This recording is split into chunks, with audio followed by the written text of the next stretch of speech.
What do you think this kind of reading these kind of passages does to a person in Iraq, Syria, Libya, other places? That person, we disagree with him, he's our opponent. So Muhammad Abdul Wahhab said he did the same, we can also kill them. Now there's Salafi scholars, let's just be fair, Salafi scholars, you know, you can't do that, they come with arguments, but how do they explain this? When it comes to this, they'll say, well, it was justified. So what's the difference between this and what's happening now in different parts of the Muslim world? And these are people in our community, in High Wycombe, teach their work and say that they are mujahid. And we want to spread our type of Islam to the community. It's a problem for them. Is he your mujaddid or not? Or is he an extremist? If they say he's an extremist, then that's a massive problem for them. Now they're mujaddid, now he's an extremist, and the scholars below them are all extremists. A big problem for them. A massive problem for them. Now what they might try to do, to finish off, is that, well, take from a book here and a book there, a Hanafi book or a Shafi book, and try to, once again, I say spin doctoring, try to spin it that we're not that different from the Sunni madhabs. And the thing that you need to remember is Makkah and Medina, Ahsa and other places, Iraq, Syria, had scholars of the four madhabs in that area. They all rejected his understanding. They know their madhab best. The Hanafis, Shafi'is, Malikis, Hanbalis know their madhab best. And they said that his understanding was wrong. So they can't go to our books of madhabs and try to take a passage out and try to interpret it, where in their own, at the beginning of their movement and later on in the different waves of their movement, there are 3 different waves, they were rejected by the scholars of the madhabs. So they can't use that as an excuse or try to use it as an interpretation of that idea. Some modern day examples, just to finish off the last few slides, and then we can go. Someone might say, well, that's books. What about now? Now, I just want to make, just to say, modern Salafi scholars do refute Daesh and extremist groups, but they have a problem though. And this has been pointed out by Sheikh Adil Kalbani, Sharif Hatim al-Oni. They try to refute them, but they don't have much effect because it's all in their books. So for example, they will say, you know, they might say about what happened in Syria or Iraq or within Saudi Arabia or Libya or any other place, these young people, what they're doing, it's wrong. But when you give the exact same example from their books, they say, well, that was justified. There's an obvious disconnect there, and that's why some of these people who are outside, or a young person reading their books will say, no, you've been just bought off by the government. Obviously, you're tapering your advice because of outside pressure. Actually, you're not following Sheikh Muhammad Abdul Wahhab properly. But this takfiri mindset does seep through. How does it seep through? Let's just see some modern examples. We will refute Daesh and other groups, but then this mindset, it does express itself in different ways. How? In the following way.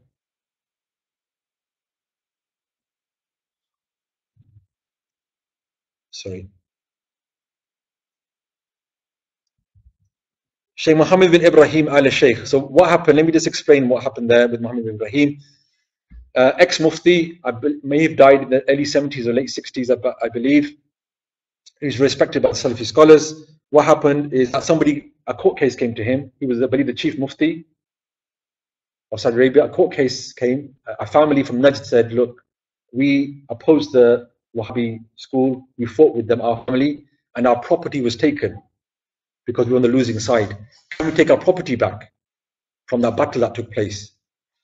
It may have been 100 years earlier or perhaps less, not sure what the time frame was. So that court case came to him.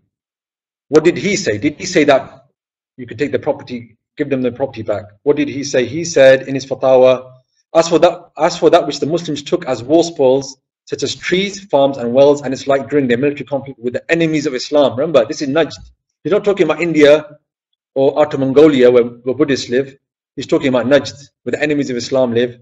In Hurma and other lands of Najd, then it is not permitted for the ruler to return it.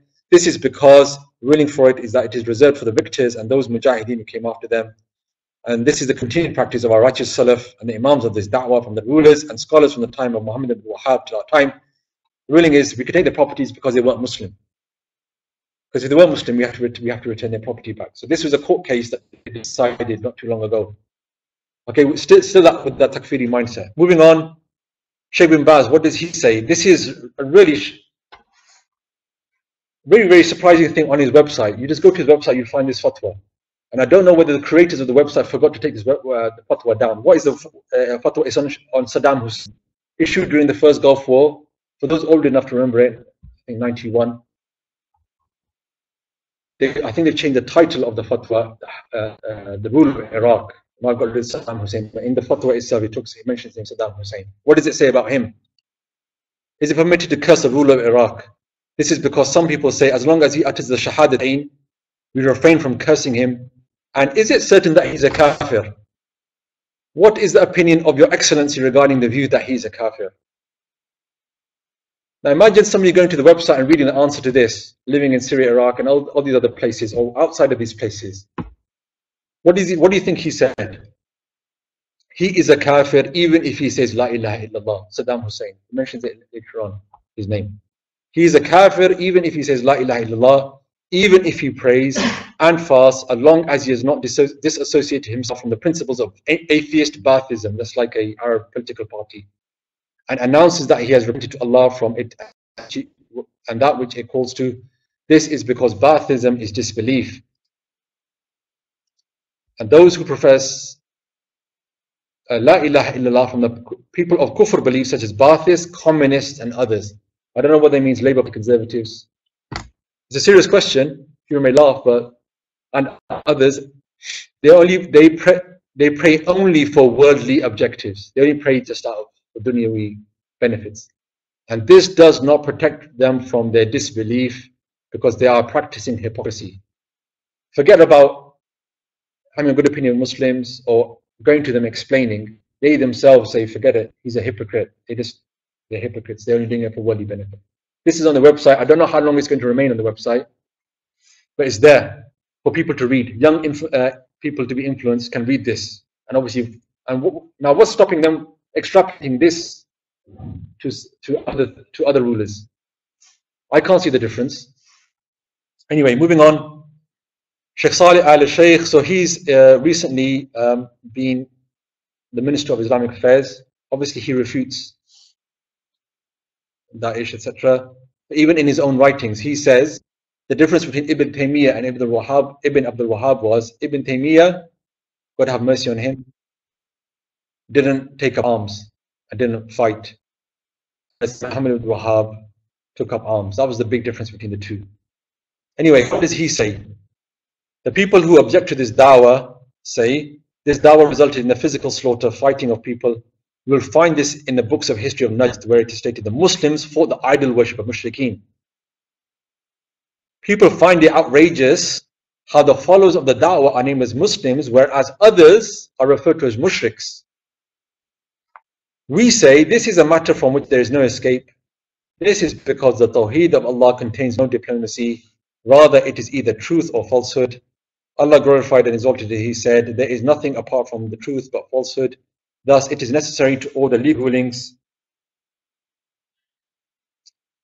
in accordance with the rulings of Tawheed and Shirk on the earth. Therefore, if Shirk is found, then it is necessary to implement rulings which are linked with it, which are that we describe those people as mushriks and kuffar, and it is necessary that we fight them if we have the ability until the religion is all for Allah, glorified and exalted is He. So he's basically just affirming everything that Imam Muhammad ibn Abdul Wahhab did, and he was right for calling other people mushriks. Then later on, in another fatwa, he might try to speak to some young people and try to calm them down from extreme. You see the disconnect there. And he's not the only one, unfortunately.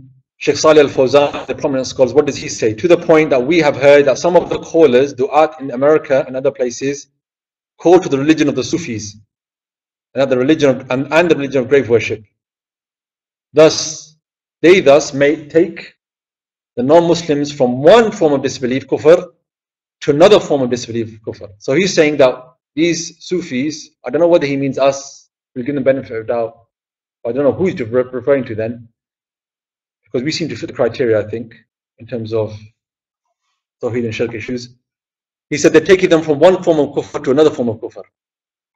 It would have been better for the non-Muslim to have remained upon his original form of disbelief, than to have converted to another form of disbelief which carries the name of Islam.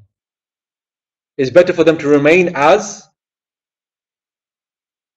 atheists, Christians, etc., rather than convert to this Sufi form of Islam, which is kufr anyway, but now some people are getting confused that this is Islam. This is Sheikh Saleh al-Fawzan, still living, and this is what he says in his I'anatul Mustafid. Now, what do you think somebody's reading that going to think? Come down to your local Sufi mosque for interfaith who are calling them to Islam. That's what you might be thinking. Now, Sheikh Faisal al-Jassim, this is an individual who's been coming to the UK now for a while and talking about Ibn al-Wahhab, and he seems to be a big defender of him and giving speeches on him in the West, in English as well, and writing books on him in Arabic. And he nicely sums up basically a few points to finish off. The Ottoman state came as an attacking military force upon the country of Tawhid, Dawlat Tawhid, meaning the Wahabi state. The dispute was not solely regarding sovereignty, power, or political dominance. Rather, the dispute was theological in nature and of the highest order, as has been previously alluded to. So he said that the problem between the Ottomans and the Wahhabi school is not about political power, it's about Aqidah, Tawheed, Shirk. Thus their entry, the Ottomans' entry into Najd, in reality was the entry of the Mushrikeen upon the lands of Tawheed and the Sunnah. If this was the case, then it was not possible under any circumstance for the Muslims who profess Tawheed to subjugate themselves to the people of Shirk and misguidance when they have the power and ability. Rather, it is incumbent upon them to repel and expel them and purify the Muslim lands from them. So that's what they talk about the Ottomans. So I don't know whether they go to Istanbul for holidays or not. Maybe they want to rethink their next holiday to Turkey because they were mushrikeen, the ulama of the domes, as they call them. And this is someone who comes to the UK. Our problem between the Wahhabis and others is Aqidah based. That's why the fighting took place, and they had to fight them and kill the Ottomans.